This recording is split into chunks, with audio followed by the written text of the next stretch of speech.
Hello everyone! So, pagkatapos ko magpa-laboratory ngayong araw na to, dito namin naisipang kumain sa Cruz na Daan Public Market dito sa Bebe and Ompong Eatery.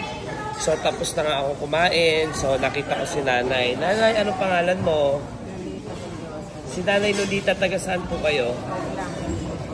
Si Nanay Lolita po ay taga-Garlang San Ildefonso, Bulacan. At dito po siya dumadayo sa San Rafael para po magbenta ng sampagita. Tama po, Nanay? Gano'n na po kayo katagal dito nagbebenta sa Cruz na Daan Market?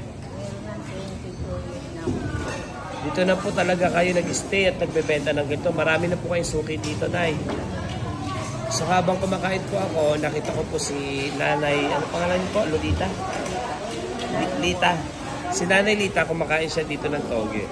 So sabi ko sa kanya, tinanong ko sa kanya, kung nakabenta na siya, at magkano ang halaga ng dala-dala niya sa pagita. Tama ba, Nay? So kayo po gumagawa nito, Nay? Pinapakyaw nyo din po. Saan po? Sa lugar nyo din po? Sa salangan nyo po kinukuha to. Tapos po, pagkatapos po, anong oras po kayo pumunta dito sa Cruz na Daan Market? So 4:30. Nauubos nyo naman po dala-dala nyo lagi. Ayan. So Nanay, tatanungin kita ngayon. So busog ka ba? Ala ka bang gustong kainin? Dahil malapit na ang Pasko, Nanay, ito yung passion ko kasi marami tayong nag-i-event kasi ako nag-host. So may blessing naman tayo ngayong month of December at sa buong taon.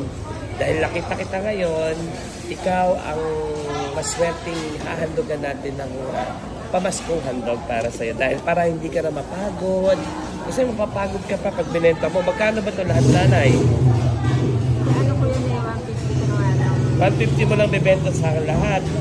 O sige, ganito, Nanay. Para makaalis ka na, puhunan.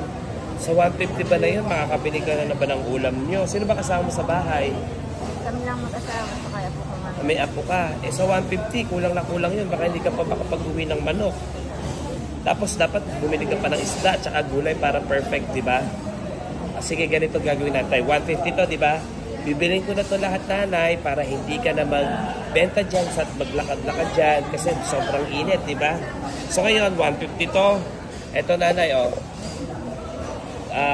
Bibilin ko na to lahat tapos bumili ka pa dyan ng ulam nyo ng iyong asawa. Ha? Okay na? Nanay, Merry Christmas po! So everyone, kung nakikita niyo po dito sa Cruz na Daan Market si Nanay Lita, everyday po siya dito, nagbebenta po siya ng sampagita. Sana po pag nakita niyo siya, bilan po natin si Nanay Lita. Okay po, Nanay. Salamat po and Merry Christmas. Kiss, yan. Merry sa kabila pa. Kiss mo sa kabila. Merry Christmas. Paalam. Nay, kaway ka, Nay. Paalam. Bye. Ingat ka, ha.